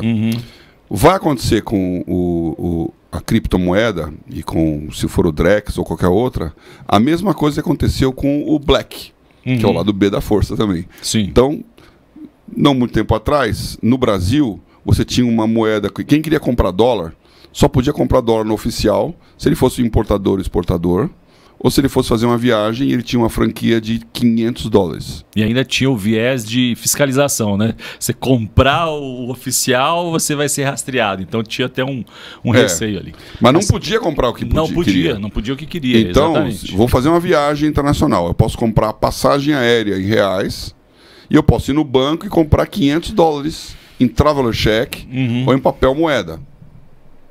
Eu lembro que quando eu casei e fui fazer a minha lua de mel, comprei papel moeda em nota de $100. Cheguei nos Estados Unidos, entrei no carro. Primeira vez que eu estava fazendo uma viagem internacional para os Estados Unidos, não tinha noção bem como funcionava. Entrei no carro, isso foi em 88. Tinha que pagar o pedágio da saída do aeroporto, que era 25 centavos. Eu tinha $100. Uau! Como é que você resolveu isso? Essa é uma história até interessante, porque estava chovendo pra caramba. E tem ali as cabininhas de pedágio, que hoje também já não tem mais assim. E você tem as automáticas, tem uma cesta que você joga a moedinha e ela libera. E tem aquelas que você vai lá com a mulher lá e dá o dinheiro e troca. Só que eu não tinha noção daquilo, eu entrei na fila errada, que nem hoje você entrar numa fila do sem parar e não na fila do pedágio que paga com dinheiro. Então, chovendo pra caramba, veio uma mulher lá, uma atendente ali, toda encapotada, berrando comigo. Eu não entendi o que ela estava falando. Carro fechado. Quando eu abri a janela assim, quase inundou, era uma chuva torrencial. E o que ela estava berrando era para que eu desligasse o para-brisa. Porque eu estava jogando água na cara dela, com o para-brisa no máximo ali. E aí ela falou que tinha que pagar 25 centavos, eu não entendia direito e tal. Eu dei $100. Quando ela olhou aqueles $100, ela falou assim: oh, no! Go, go, go, go, go! Pegou uma moeda do bolso, jogou no negócio lá. Então ela me pagou com um tokenzinho ali. Agora, voltando pro lado B aqui. O que toda empresa tinha que ter? Um blequista, que é um doleiro. Então, o doleiro era quem dava dólar para qualquer empresa AAA brasileira. Então, sei lá, a Shell Company, a Odebrecht. Não, Odebrecht não. É, Que é ela um tinha caso também o ruim, doleiro, né? também tinha o doleiro. Qualquer empresa maravilhosa aqui, o diretor ia fazer uma viagem internacional, ele só tinha $500 para pagar hotel, para pagar alimentação. Que era um absurdo, né? Uma Não existe. loucura. Não existe. E não tinha cartão de crédito internacional. Então você não podia usar cartão de crédito. Então o que foi criado, e eu participei disso, e eu sempre falo isso aqui, porque a quem honra, honra, um diretor lá, um chefe de departamento do Banco Central, da área mesa internacional, que se chamava Emílio Garófalo. O Emílio teve uma sacada maravilhosa. E vê como as coisas se misturam. Ele falou, a única coisa que é cotada no Brasil pelo preço do dólar black é ouro. Então vamos pegar o ouro e transformar no ativo financeiro. E eu gosto de barrinhas de ouro, 250 gramas, e você cria uma negociação do ouro. Então uma empresa que quiser ter hedge em dólar, quer se proteger em dólar, ela não pode comprar dólar, mas pode comprar ouro. E aí começou um mercado spot de ouro e o mercado futuro de ouro, que é onde começa a BMF. Em 1986, o principal produto que ela vendia era ouro spot e os derivativos de ouro, que eram as opções de compra e venda. E eu era o operador desse negócio. Trabalhava no Banco Francês Brasileiro, que era um dos maiores cofres de ouro. Então o ouro estava lá estacionado no cofre do Banco Francês, do Crédit Lyonnais, e aí começou o mercado maravilhoso. O que o Emílio sacou? Ele criou o dólar flutuante. E o dólar flutuante é uma transição lastreado no preço do ouro internacional, convertido em reais, na época não era real, era cruzado alguma coisa, pelo preço do ouro via black. Então era uma maneira de comprar black. Então, o que estava lá no black? De novo, estava lá o contrabando, o caixa 2, a corrupção, e também estavam lá as empresas maravilhosas. Então essa mesma dúvida tinha, como é que essa contabilidade, isso contamina a economia? Porque facilita um monte de coisa, e aí surgem os Odebrechts. Você tem um blequista, um doleiro, que faz um monte de operação, que vai, que vem e tal. É uma história comprida. Vai acontecer a mesma coisa aqui. Então, quando entra a economia real, oficial, o que tem que ter é uma regulação. Então, o Banco Central tem que criar um dólar flutuante, dizendo agora você pode comprar esse ativo que antes era totalmente ilegal, agora está legalizado. Mas as regras são essas. A natureza da operação tem que ser essa, aquela. Então, criou toda uma legislação de câmbio na época para poder segurar um dólar novo, que era o dólar flutuante. Agora, o Banco Central tem que criar uma nova regulação para segurar criptomoeda. Então, o que aconteceu já 3 anos atrás, tanto a CVM, que está regulando as ações, as debêntures, os ativos mobiliários, quanto o Banco Central, que está regulando os ativos financeiros, foram, por lei, designados como os únicos que podem regularizar o mercado de emissão digital no Brasil. E digital é qualquer coisa. É o token do ativo, é a moeda Drex, é a moeda cripto, e aí vai o Bitcoin, o Solana, o Ethereum. NFTs também, não? E NFTs também. Então, tudo isso é regulado pelo Banco Central e pela CVM. A lei foi passada lá no Congresso, e dizendo, agora a regulação virá. E tinha um prazo de junho de 2023. Uau, então 5 anos, meu Deus do céu. Não. 2023. Nós estamos em 2025. 2 anos atrás. Isso. Então, mas era para ser. Então ele tinha lá um negócio que o Banco Central ia regular. Como é que o Banco Central fez para regular? E a CVM? Eles criaram um ambiente controlado, que o BIS que indica isso, chama sandbox. Sandbox é caixa de areia em inglês. Então ali você pode fazer operações que não estão reguladas, mas num ambiente controlado, ver como elas funcionam e criar uma regra para poder todo mundo fazer. Aí sai do sandbox e vira tudo. Foi aí que eu criei, junto com outras pessoas, o grupo da Bolsa OTC. Então a Bolsa OTC é uma startup que começou dentro do Banco Central, num projeto tecnológico que eles têm lá, que chama LIFT, que é o Laboratório de Inovações Financeiras e Tecnológicas, e todo ano o Banco Central premia as empresas que têm as melhores ideias. A Bolsa OTC foi premiada no LIFT e nos candidatamos a participar do Sandbox.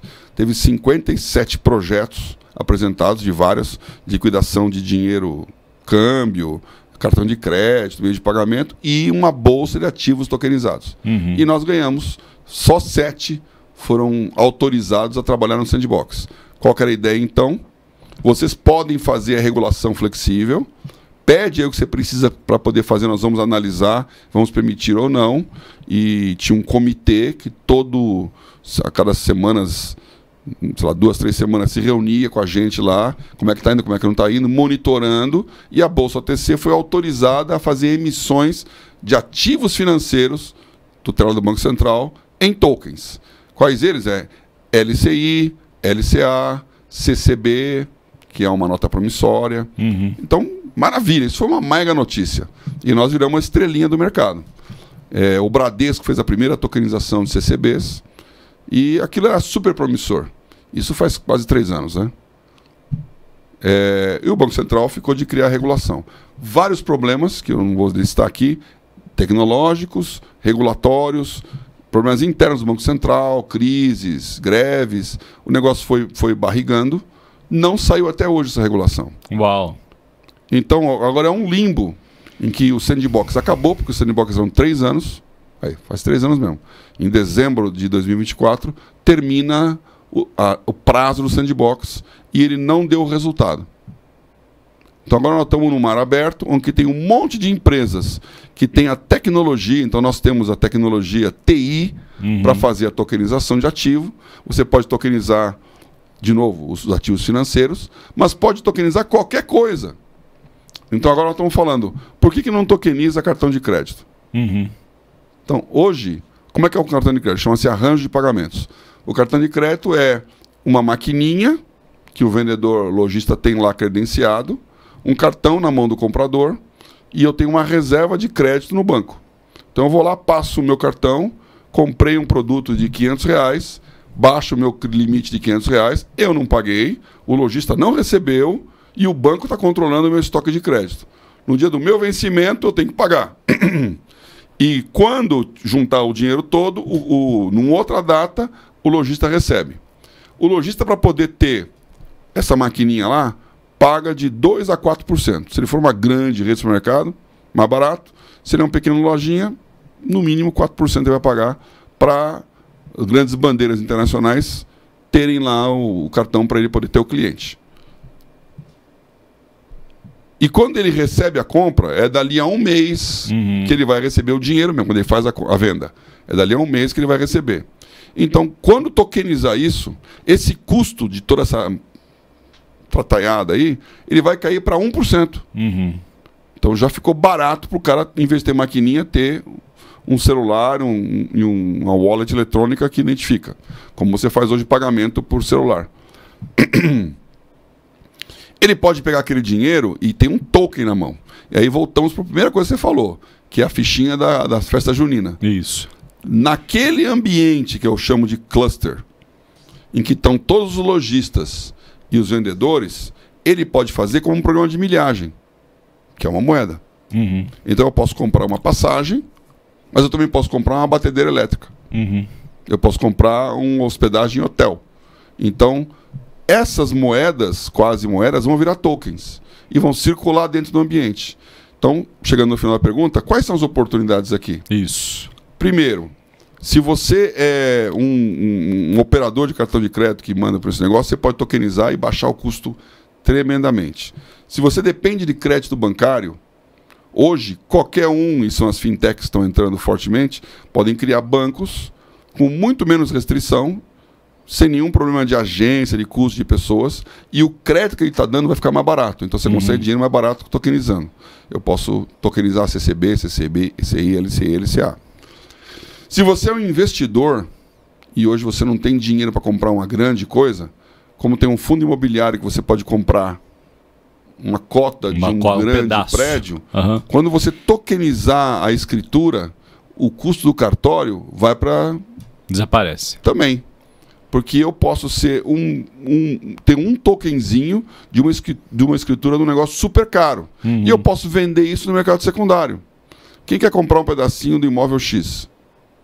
Então, eu começo a dar liquidez para o mercado secundário de títulos, que seja uma debênture que eu comprei e quero sair, que eu estou na mão dos grandes brokers hoje, que se eu comprar um título e quiser sair no meio do caminho, eu não tenho liquidez. Eu tenho que ir para o cara que me vendeu o título e falar, eu quero vender. Ele falar, hoje o preço é tal. E aí vem o deságio que você falou. Então esse deságio vai diminuir drasticamente. A ideia o que você falou aí de comprar barato os consórcios, é a mesma ideia dos precatórios. Eu compro barato uma dívida que o governo já reconheceu que vai pagar, mas vai pagar lá na frente. Escritórios de advocacia acham essas pessoas e falam, daqui a 5, 10 anos você vai receber esse dinheiro. Eu compro hoje com um deságio de 50%. E aí eles são donos do precatório, sabe como funciona. Todo ano o banco, os governos, Estado, e município e República Federativa dizem quanto eles vão pagar de dívida, e esse mercado pode ser tokenizado. Para você ter uma ideia, e aí o investidor, em 2024, os que compraram precatórios e investiram em precatórios rentabilizou 50% Uau. de renda fixa. Então eu, pequenininho, posso pegar meu dinheiro, em vez de aplicar a 70% do CDI de um bancão que está me comendo a grana porque estou preso nele, no depósito à vista, eu vou pegar esse negócio e comprar um token de um precatório. Então, quando tokenizar a economia... E aonde ele compraria isso? Então, aí tem que ter um ambiente como a Bolsa OTC, em que vai vender o token da emissão primária. Aí é um outro assunto que é igualzinho, funciona o IPO de ações. Como é que uma empresa faz hoje? Ela precisa de crédito. Ela tem a primeira coisa de crédito, é o capital próprio. Então, ela gasta o capital dela, tem que crescer, não tem mais capital próprio. O segundo é achar um acionista, que é o FFF lá, né? Os Family, Friends and Fools. Então vai pegar amigos e falar, me dá dinheiro aqui, ó, esse negócio é muito bom e tal. Quando não tem mais como fazer isso, ele vai fazer um IPO. Então ele vai para a Bolsa, faz toda uma documentação, dizendo eu sou a empresa tal, eu faço isso, faço aquilo, o memorial descritivo, vou pegar esse dinheiro para construir uma fábrica, vou pegar esse dinheiro para investir em propaganda, vou pegar esse dinheiro para fazer pesquisa e desenvolvimento, explica. Quem gostar daquele assunto, fala, eu quero comprar essa ação. Então tem um lançamento primário, em que a ação vai para a Bolsa, abre capital. Que poucos têm acesso, e aí nesse conceito novo, qualquer um teria acesso, isso facilita, né, o ganho e democratiza sob certo aspecto, né? Porque quando você tem um IPO de uma empresa bala, por exemplo, Facebook, Google, todas as grandes empresas que hoje valem trilhões, a Apple, elas já foram uma empresa de tecnologia que abriu capital. Quem comprou esse negócio está bilionário hoje. Então, quando sai um negócio quente, que a gente sabe que vai valorizar, os bancos que fazem o arranjo dos IPOs, eles oferecem para os seus clientes preferenciais. E, óbvio, oferecem para grandes clientes. Então, eu que tenho lá 100 milzinho, estou na chuva. E aqui democratiza, porque qualquer um pode ter acesso, né? Agora, a grande sacada não é isso, porque esse é o mercado primário. Ou seja, o meu dinheiro foi para a empresa que fez o lançamento e ela vai fazer lá o que ela falou que vai fazer. E a CVM vai controlar se ela vai fazer mesmo. Agora, no segundo momento, eu estou com aquela ação na mão, falo, bom, agora eu não quero mais, eu quero sair. Então eu vou para um pregão e falo, ó, estou vendendo a ação da Petrobras aqui. Quem quer comprar? E aí, quem comprar a ação, o dinheiro vem para mim, não vai para a Petrobras. E aquela ação da Petrobras fica todo dia girando no mercado, que a gente chama de free float, e aquele preço com que é negociado, precifica todo o estoque. Então, quanto vale a empresa Petrobras? O market cap da empresa Petrobras, os trilhões da soma de todo o estoque de ações que está oferecido pelo preço da última negociação. Quando eu crio transparência e visibilidade de preço, eu precifico toda a economia, cai o ágio, o deságio e toda essa... Então, com o secundário do token, os preços vão cair. Isso é bom. O acesso ao crédito fica mais barato, o preço fica mais justo, e o pequeno, que hoje não consegue ter acesso a nada, vai passar a ter acesso. Isso é uma mega transformação. Está emperrando aonde? Regulação, que não saiu ainda. Isso não só no Brasil, né, Paulo? Não só no Brasil. Por quê? Porque todos... Aí vem o grande... Vamos entrar no Trump agora, né? Os bancos centrais, eles estão tentando correr para que as criptomoedas não ganhem. Só que as criptomoedas estão crescendo. Sim. Qual e é um caminho sem volta. Elas vão. Talvez eles estejam tentando retardar isso. O que eu tenho a falar para todo mundo é de, ó, por favor, né, não garantia de nada, né, eu não me comprometo com nada, não é uma profecia e nem foi uma revelação divina. Mas o que eu acho Eu acho que as criptomoedas continuam crescendo porque existe esse interesse. Esse mesmo podcast aqui, um monte de gente está ouvindo aqui que não sabia nada, agora, puxa, já entendi, ou eu quero comprar. Aí você vai atrás de comprar. Nenhuma criptomoeda, de novo, Bitcoin, Solana, Ethereum, que é o Ethereum, ou as centenas de outras que estão por aí, de pequenas que são lançadas aqui no Brasil mesmo, nenhuma dessas criptomoedas são reguladas pela CVM nem pelo Banco Central. Então, se você entrar numa delas, você está correndo o seu próprio risco. Sim. Se der errado, não tem ninguém para reclamar, não tem fundo garantidor. Mas, de novo, é a história do risco e do ganho. Então, se fosse um pequeno, eu esperaria. Porque você já viu algumas pirâmides. E aí vem um problema, porque exatamente acontece com o banco e com o dinheiro. Se todo mundo hoje resolveu que vai tirar o dinheiro de um banco X, por melhor que aquele banco seja, ele quebra. Por quê? Porque ele está alavancado.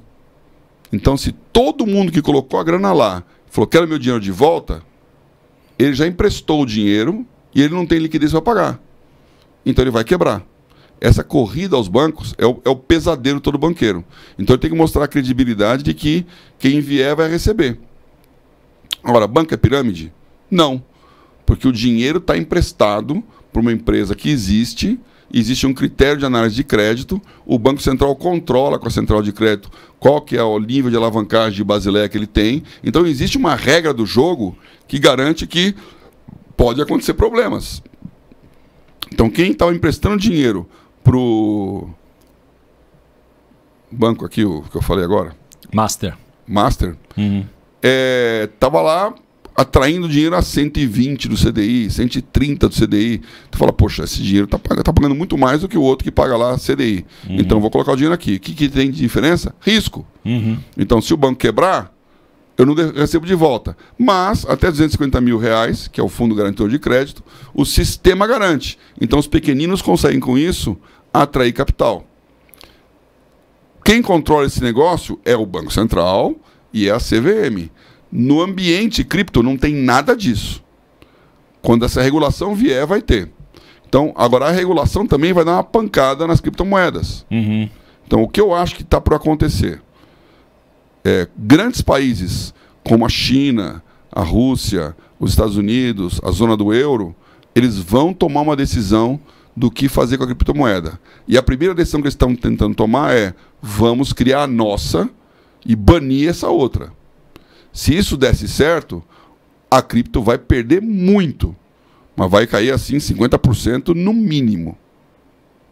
Então existe um risco para quem está comprando cripto que venha uma regulação que efetive um sistema centralizado. E qual que esse é o risco negativo? E qual que seria um risco positivo? Aos países não conseguirem fazer isso rápido e ela continuar subindo por ter uma demanda. Então, o upside dessa história é a tecnologia que ela permite facilita tudo, então tem um valor agregado, mas mais ainda, todo mundo que tem dinheiro hoje oficial fala, poxa, eu quero ter esse dinheiro também. Então, como acontece hoje com qualquer moeda, eu posso querer ter euro, eu posso querer ter ien, eu posso querer ter dólar. Quem quer ter real? Menos gente quer ter real. Sem dúvida. E quem quer ter peso argentino? Menos gente ainda. E quem quer ter bolivariano, Bolívar, moeda da Venezuela? Ninguém. Então, vai acontecer a mesma coisa com as criptos. Só que, dando certo, algumas dessas criptos elas vão valer muito. Então, qual que é o grande jogo que está aqui?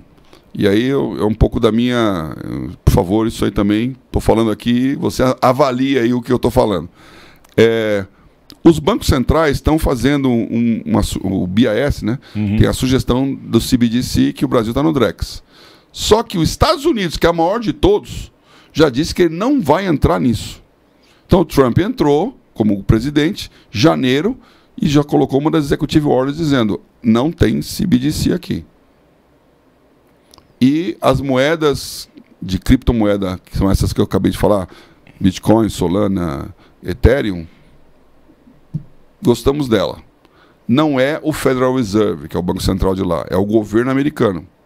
Então o governo americano está dando sinais de que ele vai cacifar as criptomoedas. Ou seja, deu corda para elas continuarem crescendo. Então, a própria moeda lá do Trump, que ele criou uma cripto lá, explodiu de valor. E todo o sistema financeiro, que são trilhões de dólares, começa a direcionar um pedacinho disso, que é uma alocação de portfólio, para cripto. Toda vez que a SEC, que é a CVM americana, cria alguma coisa que dá uma sensação de que a cripto vai ser valorizada, então, por exemplo, ela criou o ETF, ela permitiu um ETF de cripto, que é um fundo de cotas da cripto lá. Explodiu o valor. Por quê? Porque a economia real está tentando comprar o dólar flutuante. E essa tentativa é uma piscina enorme aqui para um negócio pequeno aqui. Se isso acontece, o valor vai explodir aqui. Então, o lado positivo é que não tem saída. Então, o que eu diria, se der uma pancada de regulação tentando coibir criptomoeda e o valor dela cair, compre. Esse é o grande ponto de compra. Se você quiser correr o risco, você pode ter o risco de comprar hoje a 100 mil dólares e daqui a pouco está valendo 70, 50. E aí uma boa prática seria fatiar esse risco, né? Compra talvez 2, 3... É complicado aí, porque qual que é o diferencial de uma para outra? Aí, de novo, o Bitcoin como tecnologia, ele é ultrapassado, por exemplo, em relação ao Ethereum, em relação à Solana. Porque aí a tecnologia, cada ano que vai... Sim, vai evoluindo. E então, tem uma pergunta também sobre inteligência artificial, que também é um outro viés que pode mudar o jogo, né? Então aqui, quais são as oportunidades para a gente aqui? Primeiro, usar blockchain. E de novo, como você falou no começo, blockchain não quer dizer moeda. Blockchain é qualquer coisa. E a tecnologia blockchain é um achado. Então tem miríade de aplicações. Como eu falei aqui, a Bolsa OTC, ela está olhando consórcios, imobiliário, arranjo de pagamento de cartão de crédito, ativos financeiros. Mas você tem, assim, muitas coisas que você pode fazer com o blockchain, transformando ativos em tokens e o que a gente chama de fragmentação. Ou seja, o token é um negócio pequenininho que você é dono de um negócio pequeno lá. Então, o time sharing, por exemplo, do ativo do mercado imobiliário, pode ser tokenizado. Então, você não é dono de um quarto. Você é de um quarto um flat. Você é dono do todo. E aquela escritura está tokenizada. Só que aí não tem Banco Central, mas tem cartório. O cartório vai resistir a isso. O governo vai falar, pera um pouquinho, quando você mudar de token aí, tem que ter um imposto do ITBM aí. Como é que fica o imposto? Então a regulação é uma briga que está envolvendo esse negócio. Tem que baixar o custo. Porque a tecnologia faz baixar o custo. Mas a regulação é que vai dizer que vai dar certo. Então... há profundas mudanças no ar, quem tiver mais colocado vai. E aí, entrando em igreja. Igreja hoje, eu queria que, se você é pastor, pense no que eu estou dizendo aqui agora. A igreja hoje é um dos mais mal atendidos clientes do sistema financeiro. É um ultraje. Para começar, não tem crédito, né?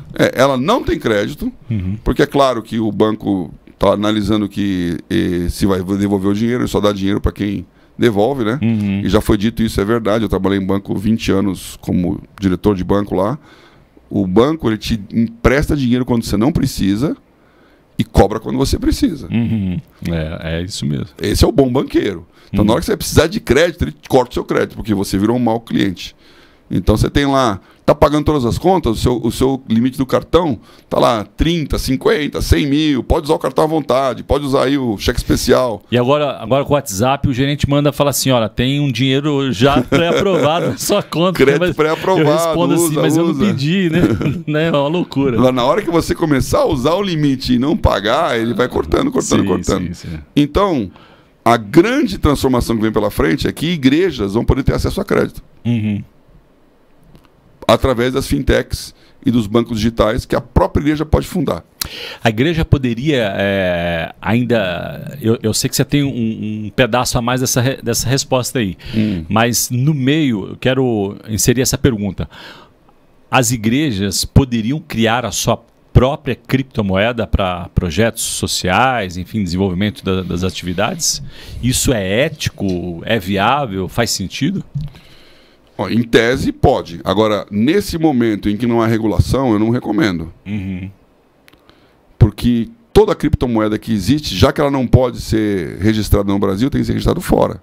Então, é uma remessa de pagamentos. Inclusive, uma das grandes razões pelas quais o dólar subiu no segundo semestre do ano passado, não foi a crise com o governo que aconteceu no finzinho do semestre. Foi um aumento estupendo em investimentos em criptomoeda. De remessa. Porque ela tem que mandar o dinheiro para fora e em bet, em aposta. Que aí é o lado negro, né? Que é o lado negro também. Então, o dinheiro está indo para fora. E essas criptomoedas, como nem o Brasil, nem os Estados Unidos, nem a Europa, nem o Japão aceitam, não tem regulação, para onde elas estão indo? Para o paraíso fiscal. Então, a Binance, por exemplo, que é uma grande corretora, ela está lá em Malta, Chipre, que é um lugar que não tem nenhuma regulação. Se der um problema, você não tem literalmente para quem reclamar. E quando dá um pau, como teve com a FTX aí, e outras mais que quebram, quebrado. Você tem bilhões que desaparecem. Da noite para o dia mesmo. Da noite para o dia. Mas voltando então ao ponto aí, talvez não seja interessante criar uma criptomoeda, mas usar o sistema para obter crédito. O blockchain. Então você pode usar o blockchain. Você pode tokenizar coisas sem criar moeda. A moeda é como você paga. O token é o ativo que você tem. Então, hoje, esse que eu falei do arranjo de pagamentos, uma igreja pode fazer. E os seus fiéis podem ter conta num banco que é o banco digital. Então ficou muito fácil abrir um banco. É tão fácil que a Febraban está reclamando um monte, porque é desigual. Mas é legal. É legal. Então hoje você tem o Nubank aí, é um exemplo típico. Sim. Porque o Nubank é um banco colombiano, não é um banco brasileiro. É um banco colombiano que tem conta na Colômbia, no México e no Brasil. Ele já tem mais clientes que o Itaú, e vale no mercado mais do que o Itaú. E está longe de dar o resultado que o Itaú dá. Por quê? Porque está todo mundo olhando como investimento. Esse banco é o banco do futuro. E o Nubank é famoso porque é grandão, e tem outros mais famosos aí.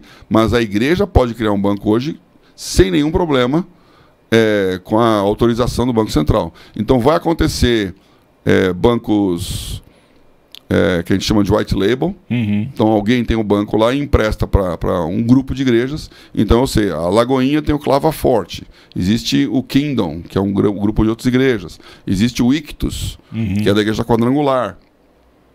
Então a igreja está começando a entender que se ela tem um monte de gente embaixo no seu cluster, por que não criar um sistema que o dinheiro fique ali?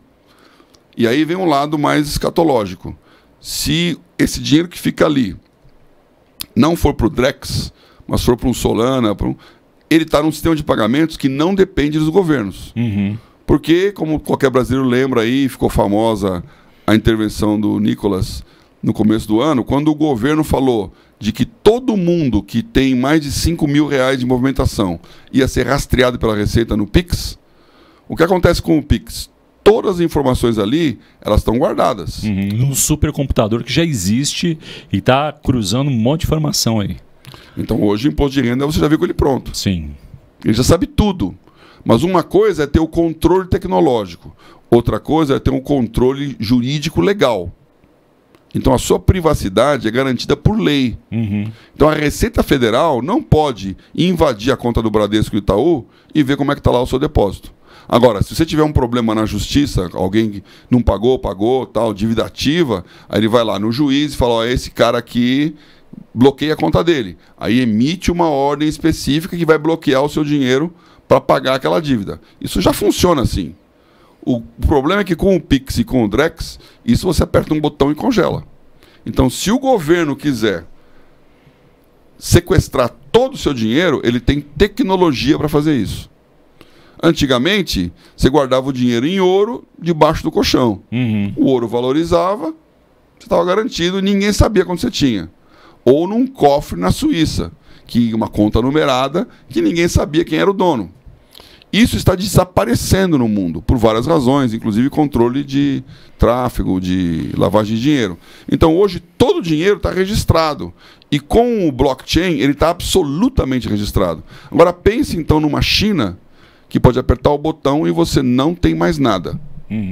Esse é o lado escatológico. Esse é o lado escatológico. Agora, o lado da oportunidade é acesso ao crédito, criar várias oportunidades que hoje não existem. Então tem duas coisas aqui. Eu acho que para quem tem bom conhecimento e avaliação de risco de um dinheiro que você não vai usar, investir em criptomoeda é um negócio que vai crescer. Isso vale para o pequeno também. Investe um pouquinho e vale. Mas vale. Porque às vezes o empresário que está nos ouvindo, assistindo aqui, ele fala assim, pô, mas eu não sou um investidor tradicional, não tenho muito dinheiro, mas ele pode arriscar pouco também. É um outro programa até de como é que você faz a alocação do portfólio, né? Você tem o dinheiro de curto prazo que você vai usar, que você não tem que botar em nada a não ser uma renda fixa. Você tem um dinheiro de médio prazo, que você vai fazer alguma compra, uma viagem, algum negócio que vale mais, um carro, uma casa, que você tem que poupar. Você deve colocar em algo que tem um pouquinho mais de risco, por exemplo, para dar mais ações, rentabilidade. que vai dar rentabilidade. E tem o dinheiro do futuro, que se você for jovem, ele é o grande pedaço do seu dinheiro. Aí parece que você tem pouco dinheiro, mas é grande. Então, arrisque mesmo. Por isso que eu falei aquela frase lá. Se você é jovem e pega todo o seu dinheiro e coloca na poupança, você nunca vai ficar rico. Ou se você é um pequeno e não está devendo para o banco, pega um pedaço disso e também arrisca. Vai para o risco. Se perdeu, você não morreu. Sim. E se é jovem, você tem o seu pai e sua mãe, você tem comida, casa, roupa lavada. Então, é hora de investir. Então, para esse pessoal, investir em cripto é uma coisa muito mais interessante do que para alguém que tem que pagar a conta no mês que vem. Não coloque a sua casa numa pirâmide. Então, recentemente, Campina Grande explodiu lá uma das redes, que era a Brascoin, quebrou alguns bilhões da cidade. Eu conheci gente ali, tem lá o Consciência Cristã, que acontece lá, né? Eu vou lá para Campina Grande conversando com gente da cidade que vendeu apartamento, casa, tudo e colocou tudo em criptomoeda. Mas aí também é o viés da ganância, né? Tirar essa coisa daquilo que te dá solidez e sustentação para arriscar, para ganhar muito. Né? Acho que você definiu bem, né? Aquilo que você... A terceira parte ali faz sentido, mas vender o próprio imóvel é, no mínimo, loucura e... As pessoas ficam cegas quando elas veem o resultado. Então, cuidado. Se alguém está te oferecendo rendimento fixo mensal de 3, 4 por 5 ao mês para cima, não existe. Não existe isso. Não existe. Ele está oferecendo um risco que ele não garante. E se der errado, você quebra a cara. E se for má fé, é que nem traficante. Ele te dá de graça ali, você fica 1 mês, 2 meses, 3 meses, recebe. Quando você vê que está maravilhoso, ficou viciado, aí você põe o dinheirão e ali desaparece. E isso não tem nada a ver com criptomoeda. É importante deixar isso claro. Não tem nada a ver com a tecnologia, nem com a estrutura do negócio. Sim. Mas é uma criptomoeda. Não é o Bitcoin, não é o Ethereum, não é o Solana. Sim, mas é um nome lá. É um nome lá, mas dentro do ambiente muito pequenininho, né? Que a garantia soidiou que o cara desaparece lá, né? É que, de novo, conceito de pirâmide. Mesmo o Bitcoin, a garantia soidiou. Esse é o problema de hoje da cripto. Ela não tem um sistema legal de garantia. Agora, é muito difícil imaginar que essas grandes vão quebrar. Mas a FTX, que era uma mega... corretora, foi embora. E depois, quando você descobre lá como é que estava fazendo com o dinheiro, isso é uma história também comprida que até merece um livro, né? Porque esse pessoal que são jovens e estão aplicando isso, eles têm um conceito de filantropia ou de retorno. Fugiu a palavra agora aqui. Eu até dei para o Breno um livro para ele ler, ele ficou todo animado. Nossa, esqueci agora o termo em inglês. Mas é um pessoal que está enriquecendo e não quer ser yuppie, ficar bilionário. Ele quer enriquecer e transformar o mundo. Só que eles estão fazendo uma alavancagem que eles não têm muito controle. Então esse é um risco. Não basta apenas ter uma boa intenção. Você tem que ter uma solidez do que está fazendo. Então tem que tomar cuidado mesmo. Tem que tomar cuidado enquanto a regulação não vem. Muito bom, estamos indo para o final aqui, a pergunta final, então... a gente não conseguiu esgotar o assunto, né? Ele é vasto, mas a gente espera que minimamente você tenha conseguido entender e ver os riscos, entender oportunidades. Aliás, Paulo, se quem está nos ouvindo quer saber mais de uma fonte segura, porque hoje o maior problema da internet é saber se a fonte é segura ou não. E diga-se de passagem, tem muito influenciador com milhões de seguidores, picareta da marca maior, e você só fica sabendo depois que você se dá mal, né? Mas se a pessoa quiser ter mais informações, aprofundar, tem algum podcast, alguma fonte que você acha mais confiável ou não se tem isso? Para criptomoeda, bom, tem vários boletins hoje que são muito interessantes, mas a maioria deles está em inglês, né? Em português tem. Eu não sei porque eu também não... Meu tempo está tão corrido em tantas coisas que eu não estou no dia a dia desse negócio. Podemos colocar alguns links aí de sites que estão falando disso todo o tempo, que estão... Né, essa notícia é diária, né? Sim. E mineradoras não, exchanges, né, que são as corretoras que fazem isso. Tem umas que são bem seguras e confiáveis, apesar de novo, não ter a garantia do governo federal. Esse tema das igrejas, de repente, ter o seu próprio banco ou ter acesso a esse crédito, também dá para isso você pode. Eu estou particularmente envolvido com isso. Você tem interesse, como pastor, como líder, em entender melhor, pode me procurar, né?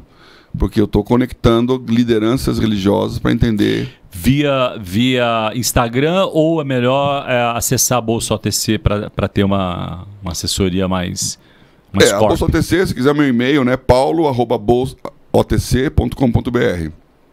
Simples assim. Simples, né? paulo@bolsaotc.com.br. O assunto do OTC é exatamente esse. E nós estamos fazendo arranjo de pagamentos, tem várias ideias novas surgindo.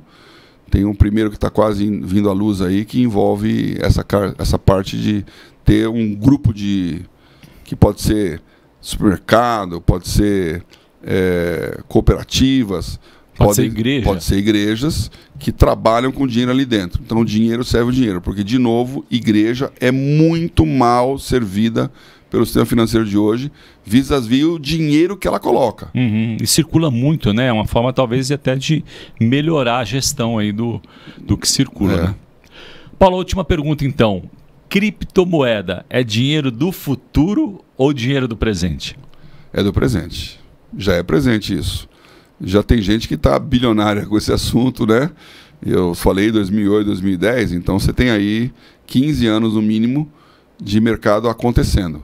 Era uma oeste selvagem, agora já não é mais um oeste selvagem, mas ainda não chegou a ser um negócio absolutamente regulado, que é a próxima etapa.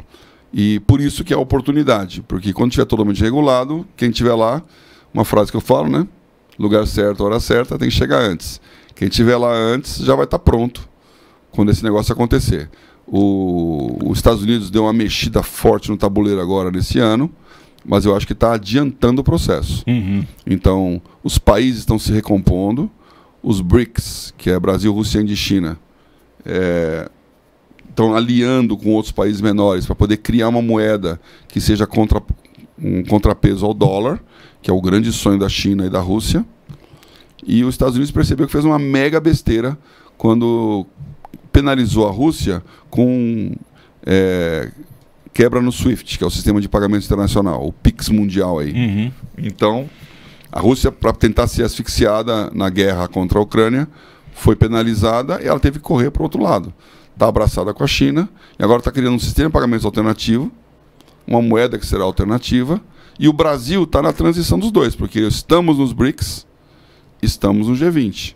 Então existe uma oportunidade Brasil também nessa briga de moedas aí. O que nós podemos dizer que é uma certeza é que a gente já vive num mundo novo, né? E quem não está minimamente conectado, antenado, informado, está no passado. Né? Então o nosso desejo aqui, nossa oração, que você tenha sucesso, né? Nessa investida, nessa investigação, nesse conhecimento desse admirável mundo novo, né? Uma expressão muito bacana, mas não perdendo de vista que o verdadeiro sucesso é muito mais do que dinheiro do presente, do passado, do futuro. Ter lucro é sobre impactar vidas. E a gente acredita que o conhecimento da tecnologia, disso tudo, pode gerar mais riqueza, mais recursos para você impactar vidas e, através desse ministério, glorificar a Deus. O que você está fazendo por vocação? Você precisa entender qual a sua vocação. Indo ou ficando, vá para aquilo que Deus quer que seja feito. Você não vai ficar rico porque teve uma boa ideia simplesmente. Você vai ficar rico porque tem um propósito. minorias, é o que eu chamaria de mercados étnicos. Agronegócio, água, tecnologia, globalização. Eu sugeriria a área da sustentabilidade. Por que as empresas têm investido tanto em sustentabilidade? Será que não é pela fidelização dos consumidores? O que tem se desenvolvido mais rapidamente, categorias como moda, como saúde e beleza, como casa e decoração. E, finalmente, a área de energia. Nós estamos diante de um cenário em que a gente tem as mudanças culturais e tecnológicas muito importantes. Essa mudança de cenário tem desafiado a igreja a ter conhecimentos específicos e saber utilizar essas ferramentas para a glória de Deus. O Tela Masterclass é, para mim, exemplar nesse sentido.